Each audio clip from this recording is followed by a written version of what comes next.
Good morning, students. I am Dr. Shravani Mukherjee, lecturer in botany, Marwadi College, Ranchi. Today's chapter is Mineral Nutrition, chapter 12, and lecture 30. Today we'll study about the mechanism of biological N2 fixation. Before this, you have already studied about the nodule formation and symbiotic N2 fixation.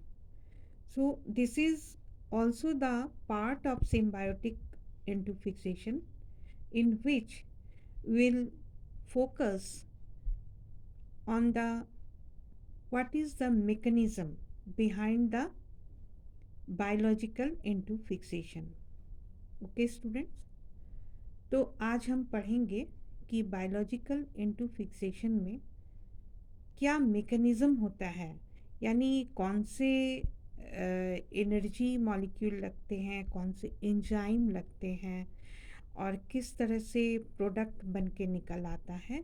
ये सारा आज हम लोग पढ़ेंगे mechanism of biological N2 fixation. अगर आपका question आता है कि व्हाट इज़ N2 फिक्सेशन, तो आपको सिर्फ उसको डिफ़ाइन करना है, उसको दो पार्ट में बांट देना है कि किस तरह से बायोलॉजिकल N2 फिक्सेशन होता है और किस तरह से नॉर्मल जो N2 फिक्सेशन होता है नेचर में, वो बता देना है एक एक लाइन में स्टूडेंट्स। और अगर मेकनिज़म आ जाता है बायोलॉजिकल N2 फिक्सेशन का, तो आपको इसको शॉर्ट में बताना है, जो अभी हम लोग पढ़ेंगे। Now what is mechanism? Biological N2 fixation takes place by stepwise reduction of dinitro molecule into NH3 by the addition of pairs of hydrogen atoms. ठीक है, मेकनिज़म में हम लोग क्या देख रहे हैं कि जो टू मॉलिक्यूल का एक नाइट्रोजन मॉलिक्यूल होता है, दो एटॉम का, डाई नाइट्रो मॉलिक्यूल बोलते हैं इसको। ये स्टेप वाइज इसका रिडक्शन होता है जिससे ये NH3 बनाता है, यानी अमोनिया बनाता है। किसके साथ मिलके? हाइड्रोजन एटम के साथ मिलके। तो इस प्रोसेस के लिए क्या क्या चाहिए? Number 1 is a strong reducing agent NADPH2 FMNH2। यही आपका हाइड्रोजन आयन को सप्लाई करेगा। Number 2, a source of energy like ATP adenosine triphosphate. Number 3, an enzyme nitrogenase, जिसमें आपका मॉलिब्डेनम और एफी प्रोटीन रहता है। And number 4, compounds for trapping ammonia. ठीक है, ऐसा कंपाउंड्स जो अमोनिया के साथ रिएक्ट कर सके। तो पहला हम लोग लेते हैं, enzyme nitrogenous has MO plus and Fe+3. They help to attach dinitro and weaken the bonds of N2. तो नाइट्रोजिनस एंजाइम का फंक्शन में अगर हम लोग देखते हैं स्टूडेंट्स, तो वो मॉलिब्डेनम एंड आयरन का आयन रहता है, जो दो नाइट्रोजन मॉलिक्यूल के बीच में जो बॉन्ड होता है उसको वीकन करता है। The weakened N2 now reduced by NADPH and FMNH2, यानी जो आपने पढ़ा कि हाइड्रोजन के प्रेजेंस में ये रिड्यूस्ड हो जाएगा, वो हाइड्रोजन सप्लायर कौन है? NADPH and FMNH2। ठीक है। Now third is it produces diimide N2H2, hydrogen N2H4 and then ammonia 2NH3। ठीक है, तो बीच में क्या क्या प्रोडक्ट बनते हैं? डाइमाइड N2H2, hydrogen N2H4 and last product है इसका जो हम लोग को चाहिए, दैट इज NH3। तो यहाँ पर देखिए किस तरह से ये रिएक्शन किया गया है। N2 plus 8 electron plus 8 hydrogen ion यानी प्रोटॉन एंड 16 ATP, तो इसमें बनेगा आपका 2NH3 plus H2 plus 16 ADP plus 6 PI, मतलब ये फॉस्फेट है, inorganic phosphate. Okay, the NH3 formed is very toxic and not liberated. It is trapped by organic acids provided by bacteria and converted to amino acids. The amino acids then transported in plants by phloem. अब देखिए students, हमारे पास NH3 अब जमा हो गया plant में, जो plant के लिए बहुत ज़्यादा टॉक्सिक होता है. सॉइल में जब ये NH3 बनता है तो इसीलिए ये क्या होगा कि बैक्टीरिया कुछ ऑर्गेनिक एसिड्स निकालेंगे जो अमाइनो एसिड्स को, जो NH3 को अपने साथ रिएक्ट करवा के अमाइनो एसिड्स बना देंगे. ये अमाइनो एसिड्स जो है वो प्लांट के लिए ज़रूरत है और प्लांट इसको ट्रांसपोर्ट कर देगा इसके दूसरे पार्ट में, किसके सहारे? फ्लोएम के सहारे, जो एक वैस्कुलर टिश्यू है.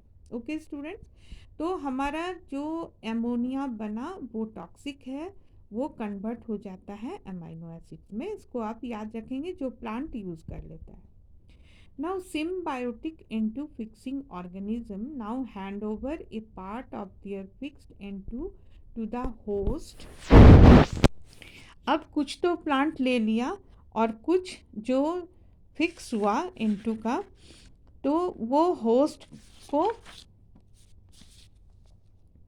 मिला जो कि उसको शेल्टर और फूड के लिए चाहिए. ठीक है, यानी जो बैक्टीरिया है वो कुछ पोर्शन को अमाइनो एसिड में कन्वर्ट कर दिया, बाकी पोर्शन को वो फिर क्या किया कि प्लांट को लौटा दिया, क्योंकि प्लांट में वो शेल्टर के लिए है, उसको फूड में यूज़ करेगा. ठीक है, तो नाइट्रोजन साइकिल, अब ये बहुत इम्पॉर्टेंट है स्टूडेंट्स, इससे भी क्वेश्चन आता है. नाइट्रोजन साइकिल क्या होता है? इसमें क्या होता है कि जो N2 मतलब एटमॉस्फेरिक N2 है या कहीं से भी N2 है, ये जिस तरह से कन्वर्ट होता है, कन्वर्ट होके फिर ये एटमॉस्फेयर में लौट जाता है. ठीक है, तो इसको एक साइकिल कहते हैं. यानी जहाँ से आया ये एटमॉस्फेयर से और फिर उसी हालत में हुए एटमॉस्फेयर में लौट गया.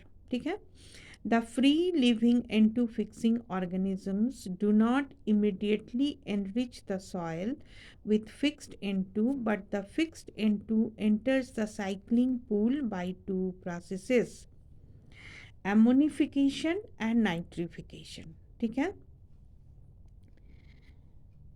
अच्छा, इसके पहले स्टूडेंट्स, नाइट्रोजन साइकिल को देखने के पहले हम लोग यहाँ पर एक बार और एक ग्लांस देंगे किस तरह से नाइट्रोजनस एंजाइम जो है वो, जब हम लोग पढ़ रहे थे मैकेनिज्म, उसमें नाइट्रोजनस एंजाइम के साथ किस तरह से सबस्ट्रेट यानी N2 जुटता है और जुटने के बाद वो NH3 में कन्वर्ट होता है. ठीक है, ये उस पोर्शन का पार्ट है जो मैं अभी बता रही हूँ, एक बार आप देख लेंगे.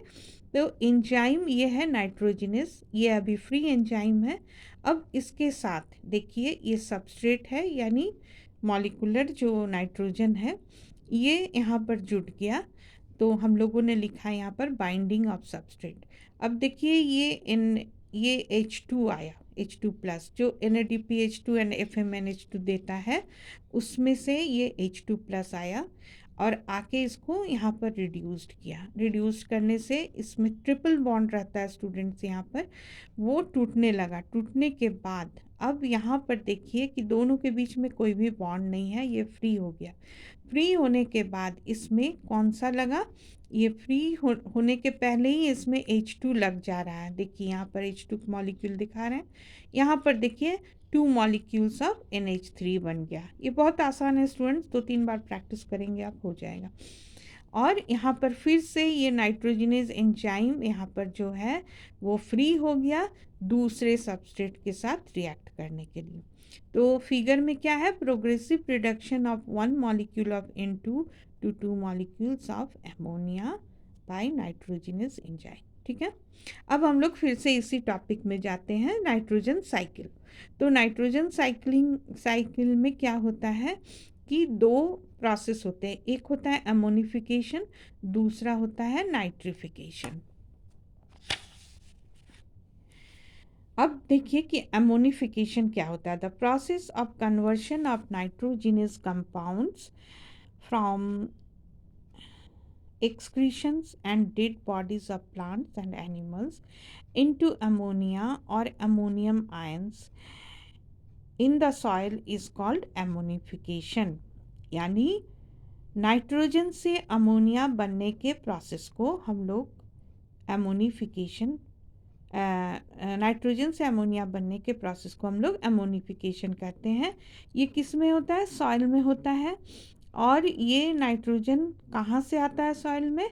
तो ये एक्सक्रीशंस रहता है, उसके बाद dead bodies of plants and animals होता है। इसके थ्रू जो ऑर्गेनिक नाइट्रोजन टूटते हैं, वो टूटने के बाद नाइट्रोजन जो रिलीज करते हैं वो एमोनिया को बनाता है। This process is called ammonification. ये एमोनिफिकेशन एक नेचुरल प्रोसेस नहीं है स्टूडेंट्स, इसको बैक्टीरिया करते हैं, यानी ये एक बायोलॉजिकल प्रोसेस है। It is carried out by soil bacteria called ammonifying bacteria. Example देख लीजिए स्टूडेंट्स, यहाँ पर है Bacillus ramosus, Bacillus vulgaris, Bacillus mycoides. अगर आपको तीनों को याद करने में दिक्कत होती है तो आप अगर एक भी याद रखेंगे तो चलेगा, ठीक है। अब हम लोगों ने एमोनिफिकेशन देख लिया नाइट्रोजन साइकिल में। अब देखेंगे हम लोग कि नाइट्रिफिकेशन क्या होता है। The process by which ammonia is converted into nitrates NO3 by soil bacteria is called nitrification. As ammonia is toxic to plant, it should be converted to nitrates NO3 ions for plants utilization. The bacteria involved in nitrification process are called nitrifying bacteria। तो nitrification बहुत सीधा चीज़ है students, आप याद रखेंगे कि जो ammonification हुआ यानी जो एंड प्रोडक्ट था एमोनिया, वो टॉक्सिक होता है प्लांट के लिए, इसीलिए इसको नाइट्रेट में कन्वर्ट करना होता है। तो नाइट्रेट में कन्वर्ट करने के प्रोसेस को हम लोग क्या कहते हैं? नाइट्रिफिकेशन। इसमें कौन से बैक्टीरिया आ रहे हैं? Nitrosomonas, नाइट्रोसोकोकस and Nitrobacter. तो नाइट्रोसोमोनस एंड नाइट्रोसोकोकस इसके फर्स्ट स्टेप को करेंगे, जिसको हम लोग देखेंगे यहाँ पर। देखिए, the nitroso bacteria oxidises nitrite into nitrates NO3। Nitrosomonas, यहाँ पर नाइट्रोसोकोकस। यहाँ पर ऑक्सीजन, अमोनिया किसके साथ रिएक्ट कर रहा है? ऑक्सीजन के साथ, ठीक है। और उसके बाद ये क्या बना रहा है? नाइट्राइट, ठीक है। यहाँ पर H2O निकल रहा है, एनर्जी निकल रहा है। फिर ये नाइट्राइट जो है सेकंड स्टेप में, आप देखिए स्टूडेंट्स, ये नाइट्राइट फिर बन जाएगा ऑक्सीजन के पास साथ, फिर ये रिएक्ट करेगा और फिर ये NO3 यानी नाइट्रेट आयन में कन्वर्ट हो जाएगा। तो इसको कौन कर रहा है? नाइट्रोबैक्टर। यानी 3 ग्रुप्स ऑफ नाइट्रोबैक्टर इसमें काम करते हैं, नाइट्रोसोमोनस, नाइट्रोसोकोकस एंड नाइट्रोबैक्टर, ठीक है। तो फाइनल प्रोडक्ट हो गया क्या? Nitrates. The nitrifying bacteria are chemoautotrophs. ये कीमो ऑटोट्रॉप्स क्या होता है? ये क्वेश्चन आता है, इसलिए आप देख लीजिए। They use the energy liberated during nitrification in synthesis of organic substances from CO2 and a hydrogen donor other than water, ठीक है। तो ये नाइट्रिफिकेशन के टाइम में जो एनर्जी निकल रहा है उसको यूज़ करते हैं और फिर ऑर्गेनिक सब्सटेंस बनाते हैं, ठीक है। ऑर्गेनिक सब्सटेंस बनाने में इनको क्या लगता है? CO2 लगता है और हाइड्रोजन डोनर की ज़रूरत होती है, लेकिन एनर्जी वो ये वाला लेते हैं, ठीक है। तो इसको हम लोग कहते हैं कीमो ऑटोट्रॉप्स, ठीक है। कीमो यानी केमिकल से बना हुआ, ऑटोट्रॉप्स जो ऑटोट्रॉप्स इस तरह के केमिकल सिंथेसिस को कर रहे हैं, ठीक है। तो कीमो ऑटोट्रॉप्स क्या हो गया कि ये एक तरह का बैक्टीरिया होता है जो क्या करता है कि नाइट्रिफिकेशन के टाइम में जो एनर्जी निकल रहा है उसको यूज़ करके CO2 के साथ हाइड्रोजन डोनर यूज़ करके ये ऑर्गेनिक एसिड का सिंथेसिस करता है या ऑर्गेनिक सब्सटेंस का सिंथेसिस करता है। ओके स्टूडेंट्स, अब हम लोग देखेंगे कि किस तरह से एक स्कीमेटिक रिप्रेजेंटेशन हम लोग दे सकते हैं नाइट्रोजन साइकिल का। ठीक है, तो देखिए स्टूडेंट्स, ये नाइट्रोजन साइकिल है। यहाँ पर सबसे पहले हम लोग लेंगे कि सोर्स ऑफ नाइट्रोजन क्या है। देखिए एटमॉस्फेरिक N2 है। ये इसका फिक्सेशन 3 तरह से हो रहा है, biological N2 fixation, industrial N2 fixation, electrical N2 fixation. ठीक है, तो बायोलॉजिकल और इंडस्ट्रियल होता है तो अमोनिया बनता है, इलेक्ट्रिकल N2 फिक्सेशन हो रहा है तो नाइट्रेट बन रहा है। ठीक है, अब यहाँ पर देखिए बीच में नाइट्राइट भी बनता है जो कन्वर्ट हो रहा है नाइट्रेट में। अभी आपने खुद पढ़ा है कि अमोनिया से नाइट्रिफिकेशन होके बीच में नाइट्राइट बनता है, तब NO3 यानी नाइट्रेट बनता है। ये यहाँ तक आपको समझ में आ गया। और यहाँ पर इसको हम लोग क्यों क्या बोल रहे हैं, सॉयल नाइट्रोजन पूल। तो ये सॉयल नाइट्रोजन पूल कहाँ से बना, एटमॉस्फेरिक N2 से बना, ammonia, NO2 and NO3। Soil में ये 3 तरह से नाइट्रोजन पूल रहता है। ठीक है, अब देखिए स्टूडेंट्स कि नाइट्रेट्स को जो कि ये कौन अपटेक कर रहा है, ये अपटेक कर रहे हैं प्लांट्स। ठीक है, प्लांट बायोमास यानी सारे ग्रुप ऑफ प्लांट्स है जो इसको अपटेक कर रहे हैं। अपटेक करने के बाद ये एनिमल बायोमास में पहुंचता है, क्योंकि हम लोग प्लांट्स को यूज़ करते हैं अपने फूड के लिए, तो एनिमल बायोमास में गया। एनिमल बायोमास क्या हुआ, अब ये दोनों का बायोमास यानी प्लांट का भी डेथ एंड डिके हुआ, एनिमल का भी डेथ एंड डिके हुआ, और उसके बाद ये डिकेइंग बायोमास में कन्वर्ट हो गया। डिकेइंग बायोमास का एमोनिफिकेशन हो गया स्टूडेंट्स, तो ये सीधे अमोनिया में कन्वर्ट हो गया। ठीक है, यहाँ भी सॉइल का बैक्टीरिया काम करेगा, और फिर ये इसी तरह से पूरा साइकिल, फिर से अमोनिया, फिर से NO2, फिर से NO3, फिर ये प्लांट, इस तरह से एक साइकिल बनते रहा। ठीक है, और जब ये डीनाइट्रिफिकेशन यानी नाइट्रेट से ये टूट जाएगा तो फिर ये एटमॉस्फेयर में चला जाएगा, एटमॉस्फेरिक N2 बन जाएगा। ठीक है, तो इस तरह से आप देखिए कि कहाँ से किस तरह से यहाँ से शुरू हुआ साइकिल, और यहाँ पर आके एक साइकिल का टर्न ख़त्म होता है, फिर से दूसरा साइकिल यहाँ से शुरू हो जाता है। ओके स्टूडेंट्स, बहुत इजी है, आप एक बार अपने से भी प्रैक्टिस कर लेंगे। तो nitrogen cycle showing relationship between the 3 main nitrogen pools, atmospheric, ये वाला एटमॉस्फेरिक हो गया, सॉयल, एंड ये हो गया बायोमास। ठीक है, plant biomass and animal biomass. Okay students, thank you.